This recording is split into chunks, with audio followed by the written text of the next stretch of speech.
All right, that should do it. Yeah, there we go. Thank you. The technical difficulties, please stand by.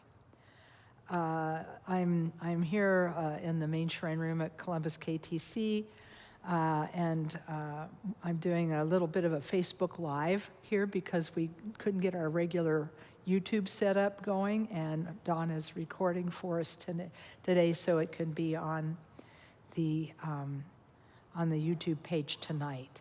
So I'm doing this portrait and not landscape because if I do it landscape, what can I say? I can't get it to sit up against the thing and it starts to slide.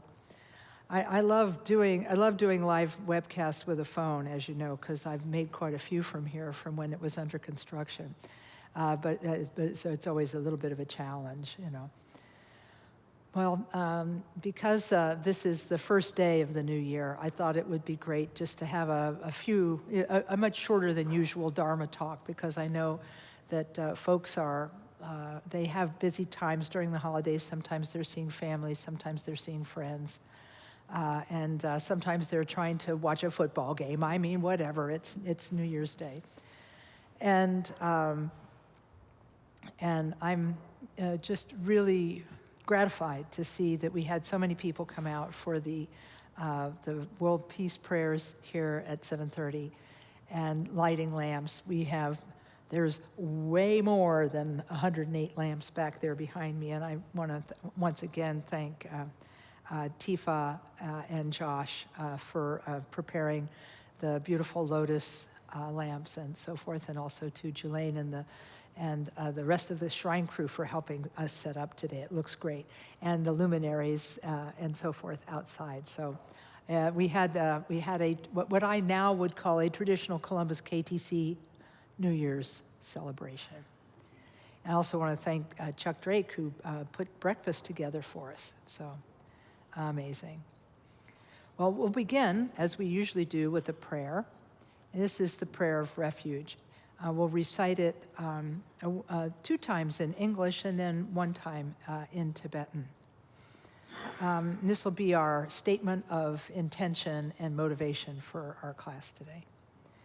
In the Buddha, the Dharma, and the assembly most excellent, I take refuge until I reach enlightenment. By the merit of generosity and other good deeds, may I achieve enlightenment for the sake of all beings. In the Buddha, the Dharma, and the assembly most excellent, I take refuge until enlightenment. By the merit of generosity and other good deeds, may I achieve enlightenment for the sake of all beings. O Sanjay Chudan Sochi Chonamla Changchu Pardu Dani Kyapsuchi Daji Jinso Jibe Sunamki Drola Penshir Sanjay Druparsho. Okay, thank you. I'll say a short prayer of my own and then we'll begin. O Palin Sawe Lama Rinpoche Tagi Chiwar Pede Ten Shula Kadrin Jembu Gone Je Sunte Kusum Tugging a Drop Sal to Soul. Okay.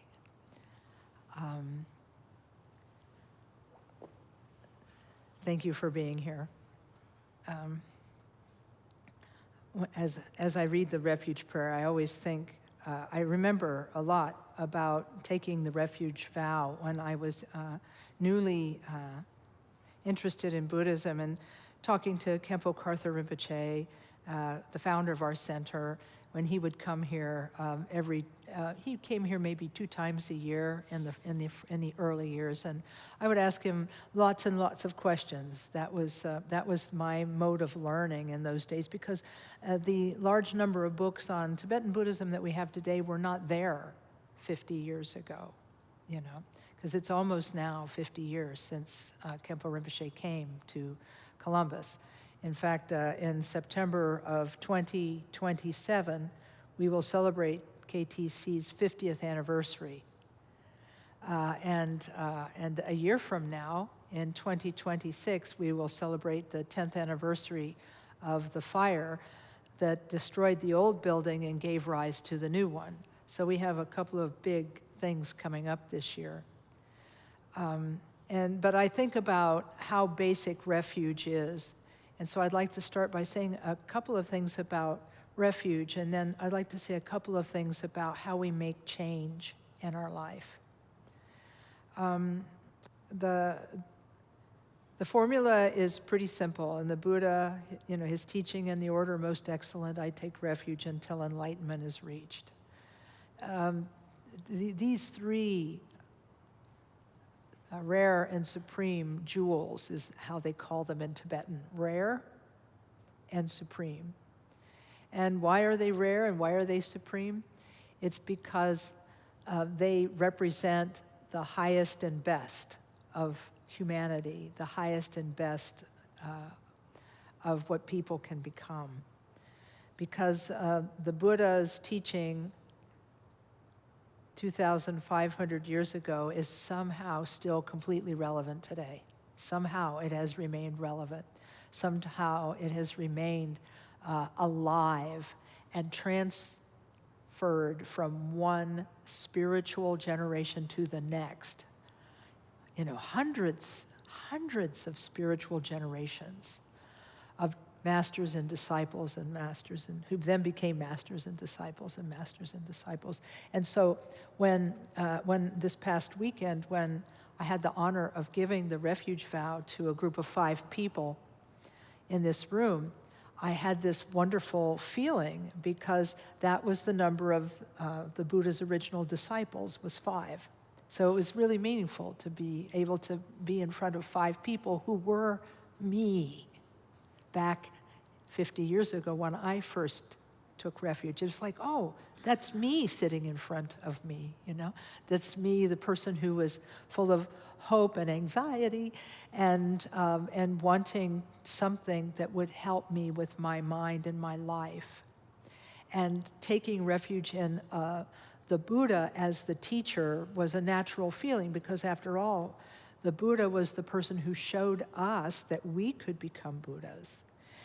The person who told us we had Buddha nature ourselves. We had the capacity to awaken ourselves. We have it. There's no person who lacks it. Everyone has it, and it can't be surgically removed. I mean, Buddha nature is part of who we are and what we are as human beings. It's this mind that can know itself and can know itself completely and transform itself.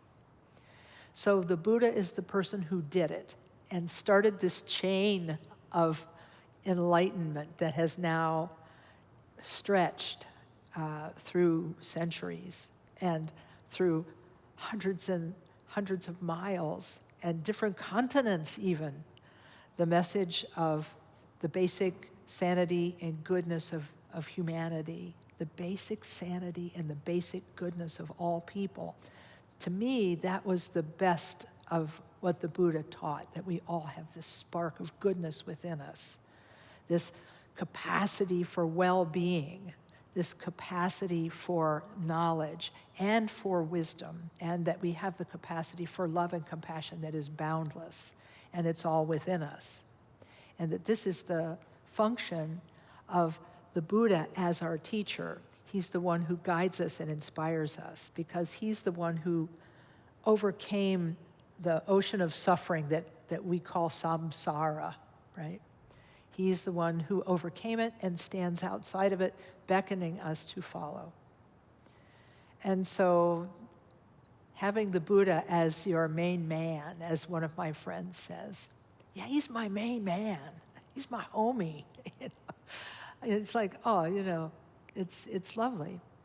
I have a lot of friends in the 12-step tradition of recovery, and they talk about their higher power, right? And so And for me, I can see how many of them say to me, well, my Christian friends in recovery, they all look at the Supreme Being known as God or the Almighty as their higher power. What about, I'm a Buddhist, how do I have a higher power? And I say, well, you have a really interesting higher power, because the higher power that you have is the Buddha, the person who overcame everything and became awakened. And you have within you that same potential.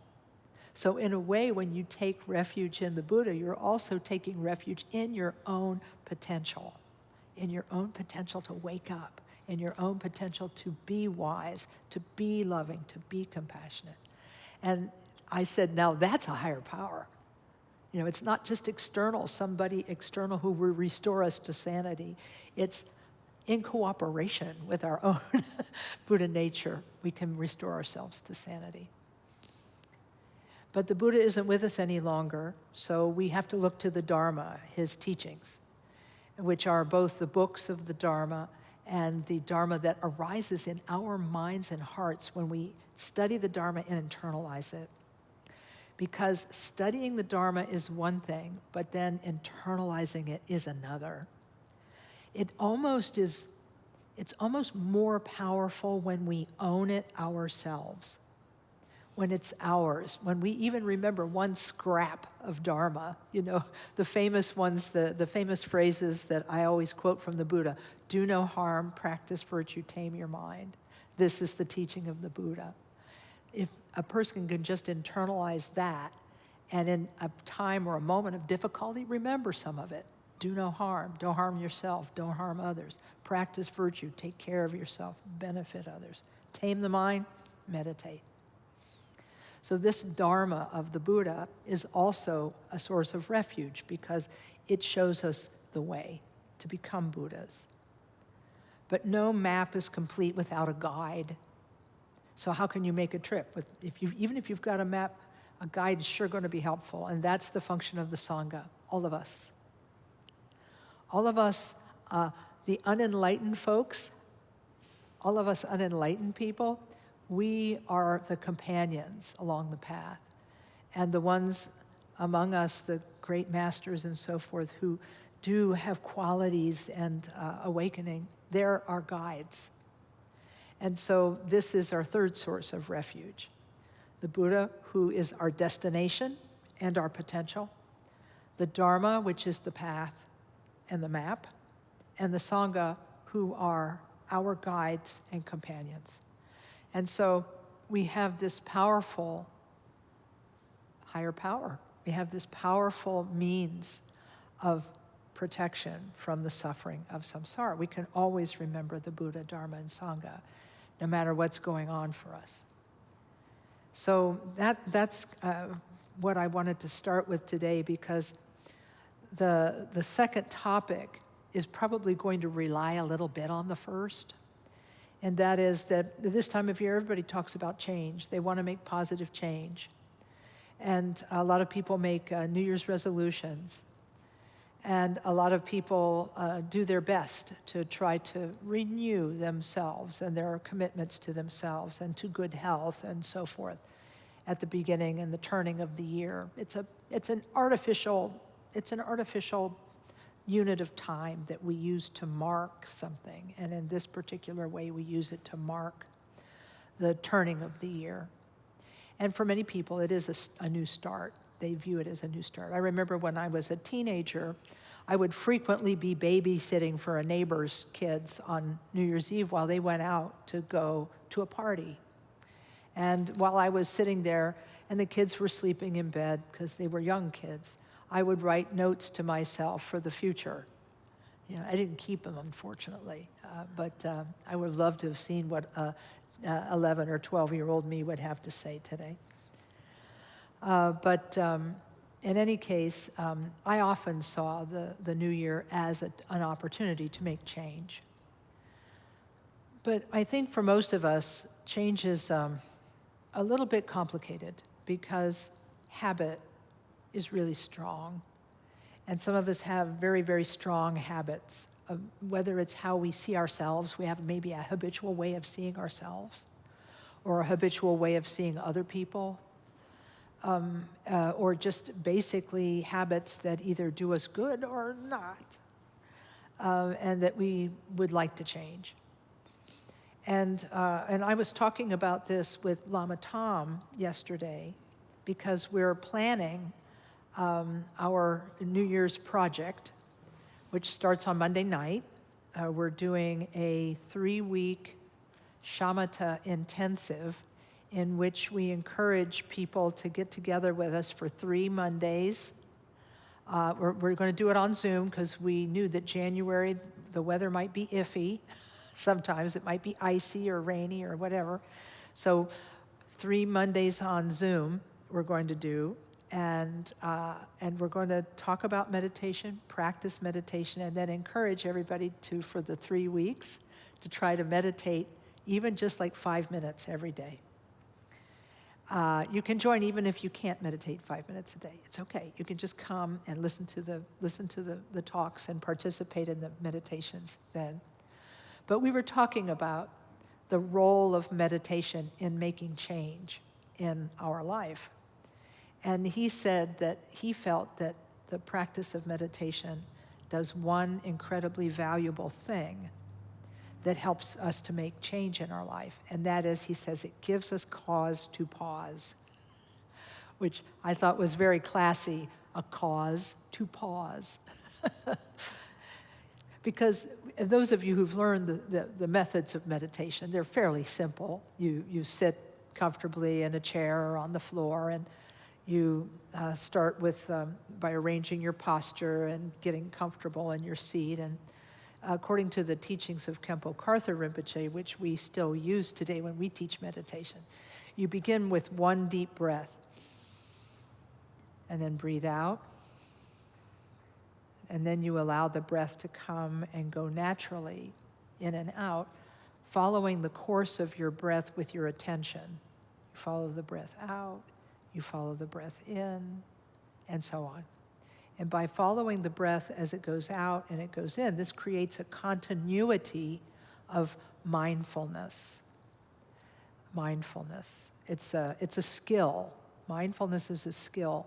And it's composed of placing our attention, and then it's really composed of 3 parts. Placing attention, and then noticing when our attention has wandered, and then letting go when our attention has wandered of the distraction that distracted us. And then, oh, this is really lovely. My Facebook Live is, I must have said a word that made effects happen on my screen. I will change the settings, Siri, watch out. Anyhow, in any case, the noticing and letting go, and then returning attention again. So this 3-part process: placing attention, noticing when the attention has wandered, and then letting go of the distraction and returning. Letting go. That's very interesting. Maybe that's the word that made the balloons go up. Who knows? I can't stop it now. So we're going to have the most interesting Dharma Talk video on YouTube and on Facebook. So in any case, noticing this and letting go and returning, this is how we, as Dharma people, begin the process of change. Think about it. You're on your seat and you're trying to pay attention to the breath, and then something happens and you start thinking about something that happened yesterday, or you think about something that is going to happen tomorrow, or maybe you're going around and around right now about how you're feeling right this minute. So you're either lost in the past, in the future, or in the present. You're just spinning around. But you notice it, you see it. And then noticing it and see it, you stop and you say, I'm thinking. You even can label it thinking, and let it go, and then return. So what you did there was you stopped the momentum of a thought. Just in that moment, you stopped the momentum. You actually paused.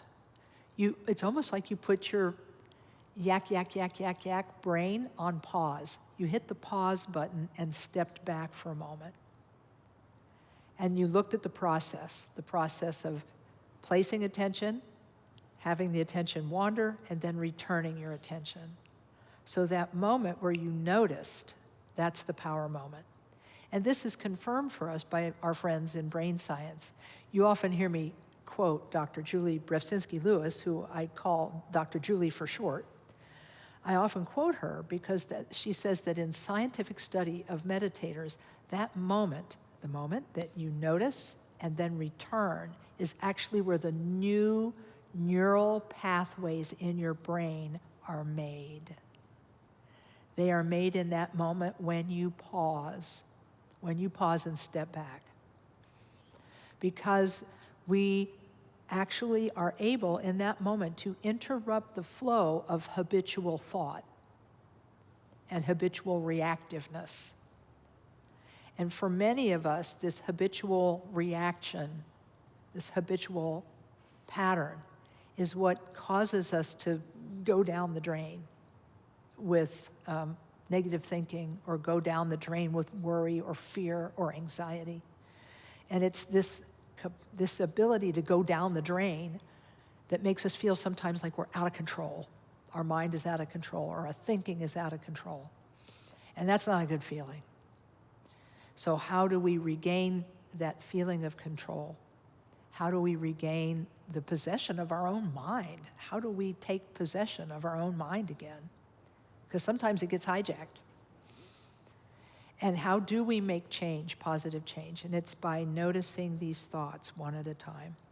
Because when we're not meditating, many people say that practicing meditation gives them the capacity to notice their thoughts both while they are meditating and when they are not meditating and out walking around in their everyday life. And I frequently quote my dear friend, Michael Duran, who said to me one time, I used to think I was a pretty compassionate guy. And then I started meditating, and I began to realize how negative my thinking is and how much he didn't use the word trash talk, but that's kind of what he was meaning. How I would think so uncharitably about people or myself. I wasn't even paying attention to what I was thinking. And he said, now you made me notice. And he was both consternated by that and delighted. It is a mixture, isn't it? Because noticing your thoughts is great, because now you can start to work with them. But noticing your thoughts is kind of terrible, because now you got to deal with them. Now you have to take responsibility. Before, you could blame somebody else. Well, that's just a bad habit of thought I have. But now we can take responsibility. So at first it sounds like a bad deal, but in the end it's a good deal. It's a good thing. Because this is how we make change.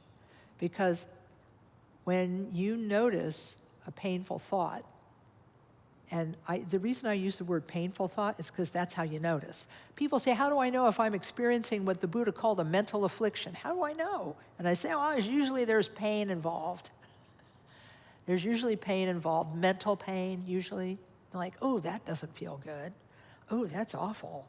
Sometimes you even feel it in your body. Like if you're fearful, you get cold. If you're angry, you get hot. But the minute you notice, that's when you can take that one step back and say, what am I doing? And who do I want to be in this moment? Who do I want to be? Do I want to reflect the Buddha, Dharma, and Sangha, or do I want to reflect this feeling I've got right now that wants to get even with somebody? So this is how change is made, by becoming aware. And this is how change is made, by taking action on what we learned. And if we can take action on what we learn from meditation, then we can begin to subtly and gently and quietly make small changes at first. Like just not saying that one thing you really want to say, Just Khenpo Karthar Rinpoche's translator, he once called it abstaining from negative action. I like the word abstaining. That's a good one.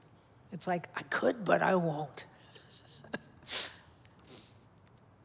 And so this is why I feel that meditation is very important in life, because it helps us to notice our patterns, and then noticing our patterns, we can begin to change them. At first, it's all about like exchanging something positive for something that's negative. But then eventually, through the practices of mind training, which is another facet of Tibetan Buddhist teaching, the mind taming, like the taming of a wild animal, that's the practice of shamatha, or calm abiding meditation. But the practice of changing the mind from being selfish to being less selfish, more selfish to less selfish. The Buddha said that if we can go beyond selfishness, then that's Buddhahood. But there's so many shades of selfishness. There's the good selfishness that allows us to take good care of ourselves. We're not going to abandon that. But what we are going to do is, we're not going to love ourselves less. We're going to try to love everybody else more. So I did promise a short talk today, and I want to deliver on that promise. So I will leave you with this summary. We have a powerful refuge to rely upon in the Buddha, who's our teacher and our example, and a reflection of the potential for change that's inside each one of us. And we have the Dharma, which is the path. And we have the Sangha, which are guides and companions who can help us get there. And in the practice of meditation, we have a powerful means for coming to know ourselves. And by coming to know ourselves, begin to see places where we might want to make adjustments, and find in the capacity that we have in meditation to pause. Meditation gives us a cause to pause. It gives us a way and an excuse for letting go of negative thoughts, letting go of habits, just for a moment on our cushion or our seat. And then we can begin to make better choices of what to do with our energy in our life. So I'm hoping that this will help you with whatever your resolutions are. And I hope that if you have time on the next 3 Monday nights, and even if you don't, you can sign up for the class and watch all the classes afterwards. There are going to be 3 classes. And we might actually even do a few extra things, give you a few like podcast videos partway through so that you can kind of get some encouragement. And so I'm hoping that through this 3-week shamatha intensive, that people can connect to their practice really well. So I usually, on a talk like this, I wouldn't take a question, but if anybody has a question or a comment, we don't have question mics up, but I'll repeat the question for anybody who has a question or a comment.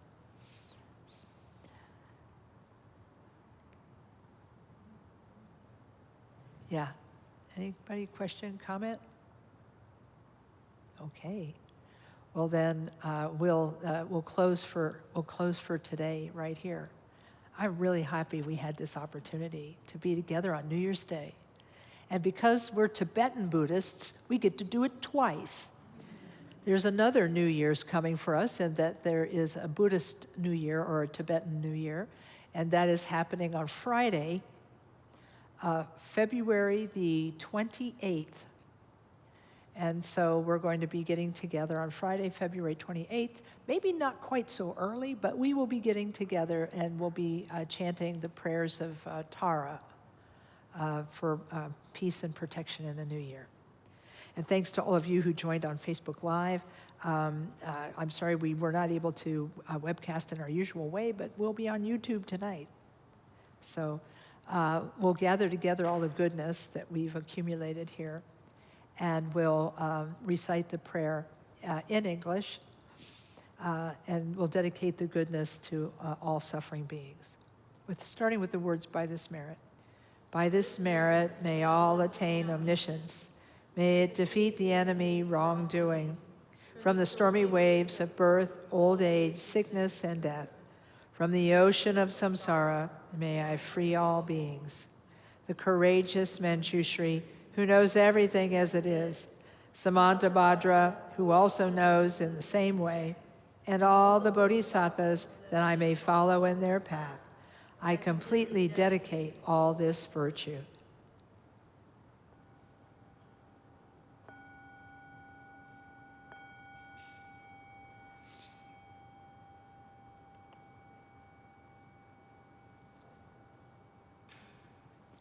And I remembered what the gesture was that makes the balloons go up.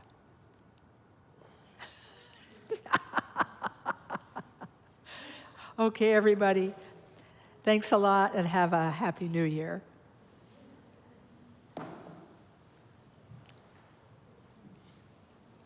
Oh, that's fun. Thanks, guys.